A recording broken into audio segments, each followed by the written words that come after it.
The ghostly three-dimensional image of a lifelike body wobbled back and forth, flickered, and disappeared entirely for a moment. Then it reappeared as quickly as it had left, only now it floated on its back. Dominika took a step backward and looked at Bondurant as though she stared at a ghost.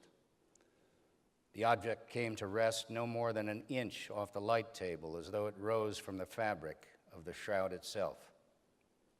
"Come forth," Bondurant said, deliberately echoing Jesus' command when he raised Lazarus from the dead. He looked about quickly to make sure no one could see or hear him from the glass-paneled observation room next door. "My God in heaven," Dominika said, "this is impossible. It's sheer genius." "I know," Bondurant said proudly. "Thank you." He was now actually glad Dominika had interrupted his special moment, as it was an experience that had to be shared to be believed. He reached for the microphone on the headset that was connected to the recorder in his pocket. He could tell she wanted to say more, but he held his forefinger to his lips to silence her. He looked at the clock on the wall. "Wednesday, June 11th, 8:03 p.m., he said. His tone was sterile. "Forensic anthropologic observations of Shroud of Turin. Investigation of Dr. John Bondurant, subject examination through holography." Even Bondurant was stupefied at what he saw before him. Just as Segundo Pia had brought the figure of the shroud more fully to life for the world through his photographic negatives 100 years before, Bondurant had given the same image three-dimensional life through the modern-day technology of holography.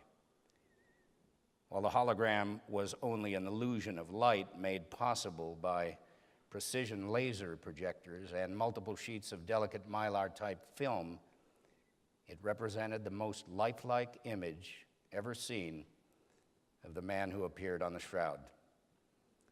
Bondurant passed his hand directly through the midsection of the glowing blue-green light before him and adjusted the tint control on the console. He gently reached for Dominika's hand and had her place it alongside the image. He asked her to hold it there. He then returned to the control panel and carefully adjusted the skin color of the levitating apparition to match her own until it looked uncannily human. "You can move it now," he said, as he pointed to her hand. She hurriedly made the sign of the cross and stared at what was before her.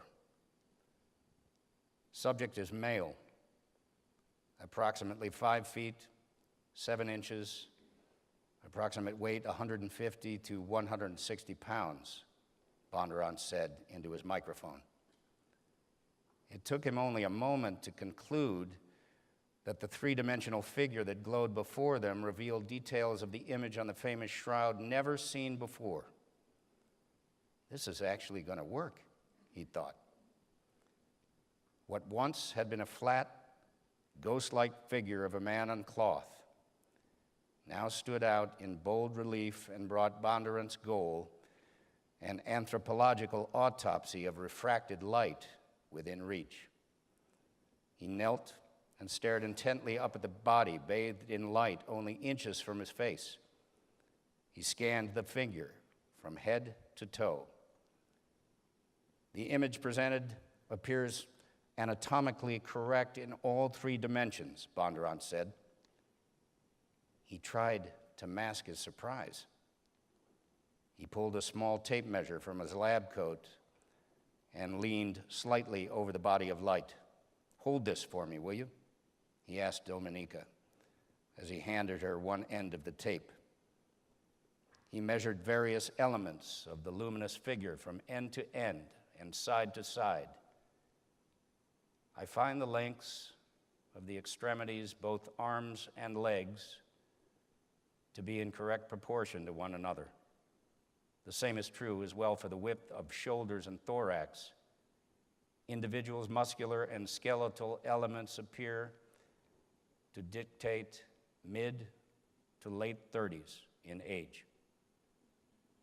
He leaned in and looked up at the several inches that separated the light table and the apparition that floated before him. He shook his head. Subject shows markings throughout that appear to be signs of a scourge, evidence of welts and indentations found on the neck, back, buttocks, and rear of legs. Dominika dropped to her knees beside Bondurant to see exactly what he was referring to. Then she held her hand to her heart and quietly began to cry. He saw tears stream down her face and, helpless, hadn't a clue what to do to console her. He placed a hand on her shoulder and squeezed it gently to comfort her, but felt instantly uncomfortable. He removed his hand quickly. Reluctantly, he left her on her knees, stood up, and peered closely at the hands of the hologram that rested on its abdomen. Then he turned toward the image's feet. He examined them at close range in silence for several minutes. There appeared to be large indentations in both the wrists and feet of the image. He took a step backward from the figure and folded his arms deep in thought. He reached again for his microphone.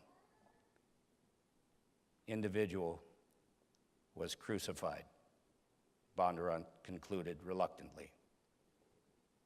Opposite him, on the other side of the light table, he could hear Dominika whispering the Lord's Prayer.